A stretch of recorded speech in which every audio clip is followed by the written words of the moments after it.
How's everybody doing today? You know,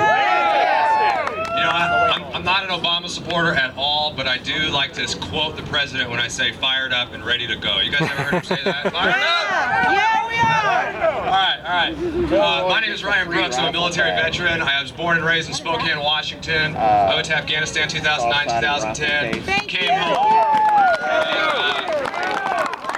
You know, it is really bad what's happening to our men and women over there. I mean, regardless of who sent them, regardless of who's in charge right now, they're not fighting for freedom. They're over there getting killed by the people they're supposed to be training. Every single person who dies over there and gets injured, loses a limb, loses eyesight, it's in vain. So I just want to say that right now. We need to bring the troops home. And any politician, whether it be a Democrat, Republican, Libertarian, whoever it is, if there's one of them out there that says bring them home, then that's who I'm behind. I just wanted to say that. But I do have a little quote I like to tell people when I say that free men own guns and slaves don't. You guys down with that?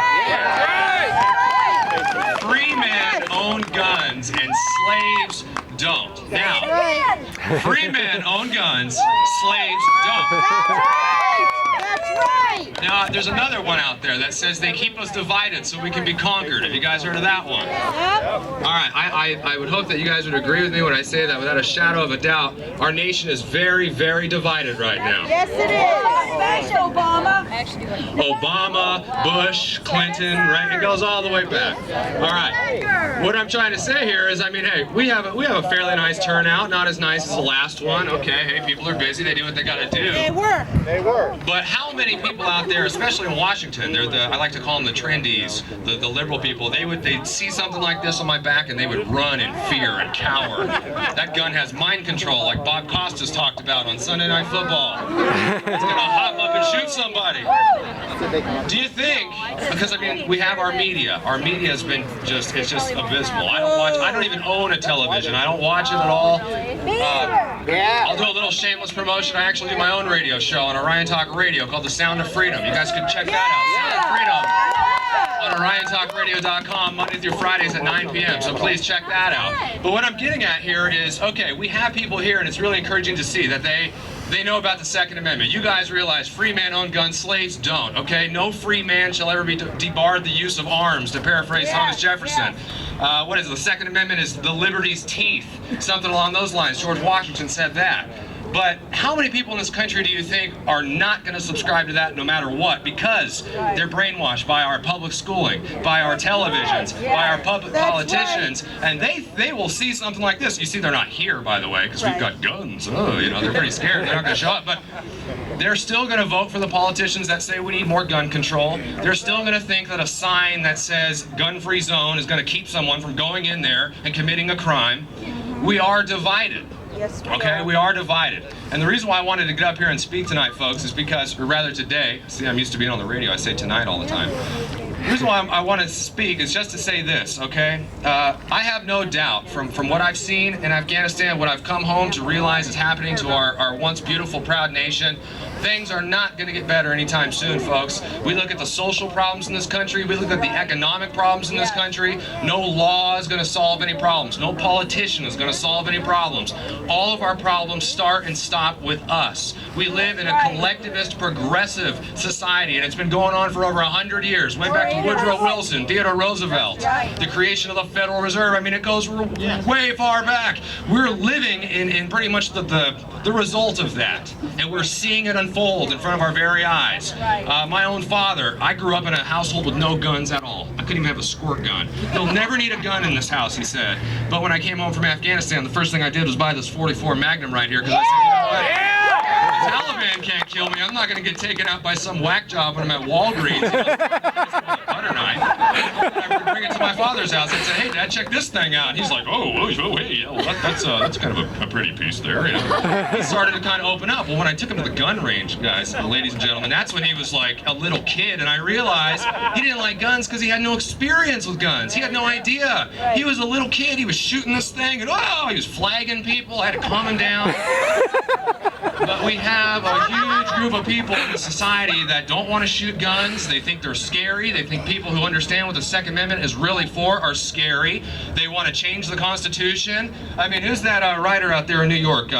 treatment or something. We need to change the Constitution. It's old. It's archaic. Our IQs are higher now. You know, the founding fathers, they had slaves. We should just ignore what they're saying. This is 2013. There's really people out there who subscribe to that, folks. And what I'm saying is so many people in our country, unfortunately, nothing is going to help them. Nothing is going to save them. It's like the movie The Matrix. They will not be unplugged. You can't unplug people if they don't want to be unplugged. You can't go tell somebody truth if they don't want to hear it. And I've learned that the hard way. I've been out bullhorning. I've put up flyers of Obama dictator scum all over this city. People called the police on me. All this stuff. I ruined family relationships. My friends thought I was crazy because I would just say, "Do you realize what's happening?" And they're like, "Whoa, what happened to him?" But now I realize things that cannot go on forever simply won't. With this battle that we're fighting right now with the Second Amendment, when it comes down to you individually, each and every one of us individually, you are the only person that can give up your rights. Okay, so they can pass a law, and let me know what you guys think about this. They could pass a law that says AR-15s are illegal, magazines, scary, handle, pistol grips, everything, but I don't know about you guys, I just don't have any weapons like that for the purpose of turning in. Do you? That's what I'm saying, folks. We all need to draw the line. For me personally, I will not go to an airport. I don't appreciate getting groped and seeing women and children groped by the TSA to keep us safe. That's where I draw my line. Now, if FEMA or the Homeland Security, whoever nonsensical, scary agency actually comes out to where I live and knocks on the door and says, "Mr. Brooks, I'm here to confiscate your guns," well, that's when I'm going to have to draw my line, individually, okay? And that's the only thing at this point in time that we can do. We all need to draw our own lines individually. But realize, once again, it's going to get worse, okay? There are so many people in this country, they don't want to hear it. They don't want to hear it. You know, Obama's great. He ended the wars. What else did they say? He fixed the economy, he fixed the taxes. See what I'm saying? And they really believe that. And I'm like, wow. Look at their W-2s. But hey, they keep us divided so they can conquer us, okay? You got it. I've heard people yelling out here, Obama's a puppet. Without a shadow of a doubt, Obama's a puppet, just like George W. Bush was a puppet, okay? Now, Empty chairs. the left-right paradigm, right? Republicans are different than Democrats, right? I mean, hey, they're both selling us out, folks. Yes, they The are. solution is not political. The solution is cultural. Our society is what's sick. You know, that's why we have somebody was mentioned in the movies and the video games. It starts with, you know, I have a 6-month-old baby girl, and I tell you what, from what I'm seeing, she will not go to public school. I mean, are you kidding? You go like this, pow, whoa, whoa, you gotta suspend that kid. Kids in Texas were told for a school assignment to make a new communist nation flag for a school assignment in a public school. And then coming to this rally, I hear on the radio, they're like, in Washington, the tests are too hard for the students and the teachers. We need more laws so the parents will be told what the test will be. And that's up to the parents. We all need to take personal responsibility. Once again, we live in a collectivist society. We need to break that and be individuals. We have the power. We don't go to power. We don't go there. We don't go to the White House and beg for more power. Please give us more. Please give us our rights back. Please, no. You know what? They can rip up the Constitution that says it doesn't matter, but that doesn't change the fact that these are inalienable rights given to us by the creator of the universe, no matter who you think it is.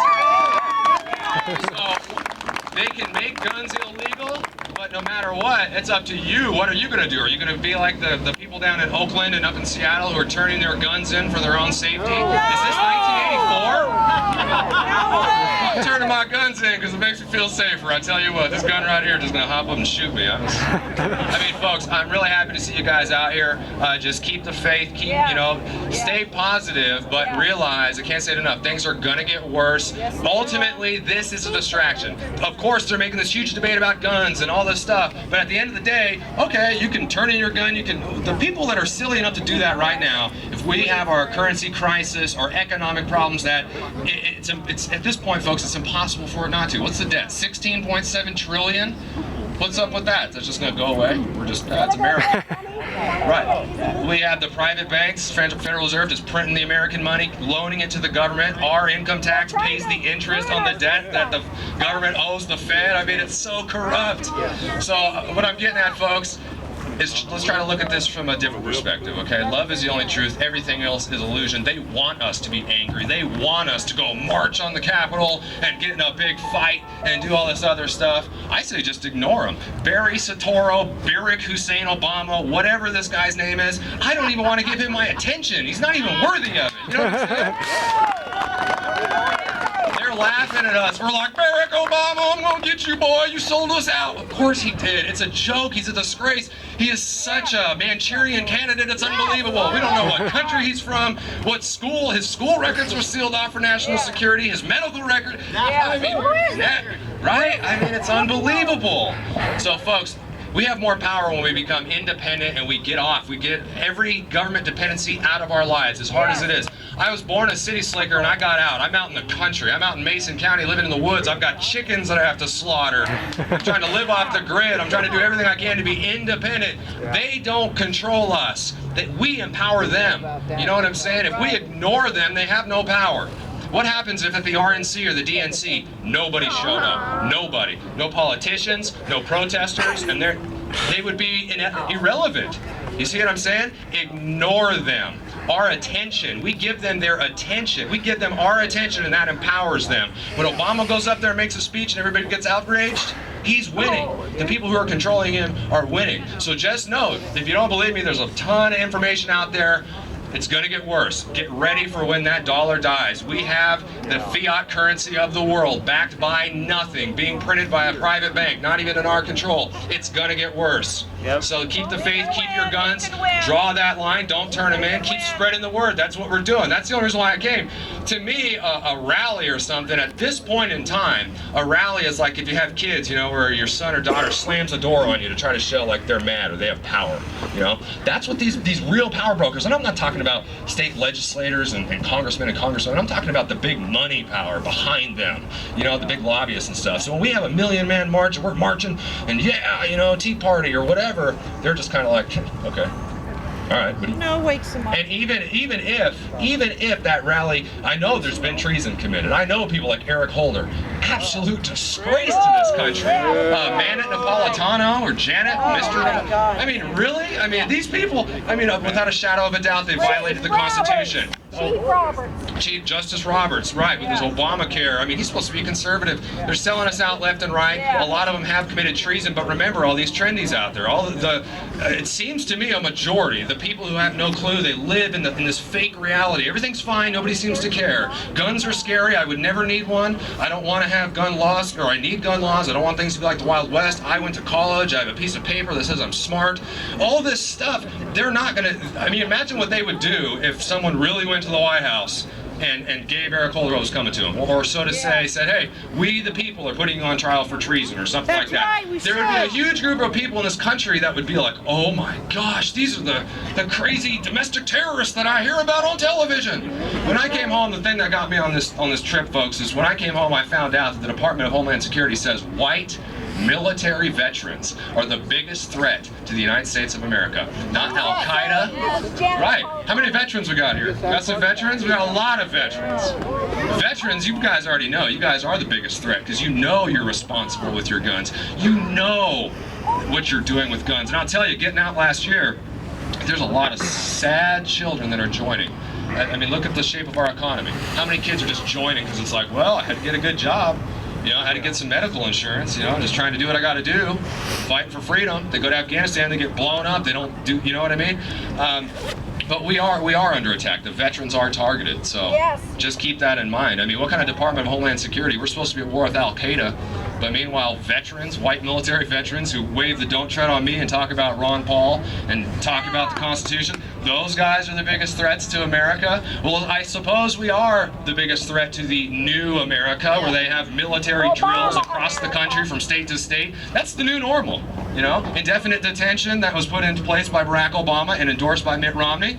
Hey, that's the new normal. It is what it is. So just remember, folks, the solution to this collectivist problem is all of us individually putting our foot down, drawing the line, saying, hey, individually, I will draw my line, okay? But at the same time, realize this country has already chosen its fate. We're going down the road to serfdom. Hey, the more that you realize that now, the better off that you get. My hope is that if enough of us who see what's going on, who realize we have a major problem, If we realize this, we prepare ourselves mentally, physically, financially. We get dependent. We start growing a freedom garden like they used to call them in World War II. We do things like that. We take accountability for ourselves. We're going to be able to get through this. I mean, look at Hurricane Katrina. Look at Hurricane Sandy. As soon as there's a disaster, millions of people are like, oh, government, feed me. President Obama, come to my block right now and give me gasoline because people are going to die. We don't have heat. Those are the same people who think guns are bad, Obama's going to change it, they don't live in reality. They are going to be the ones who have to deal with the fact that they never saw reality coming. Things that cannot go on forever won't, folks. I just want to thank you very much for this time. Just everybody keep the faith.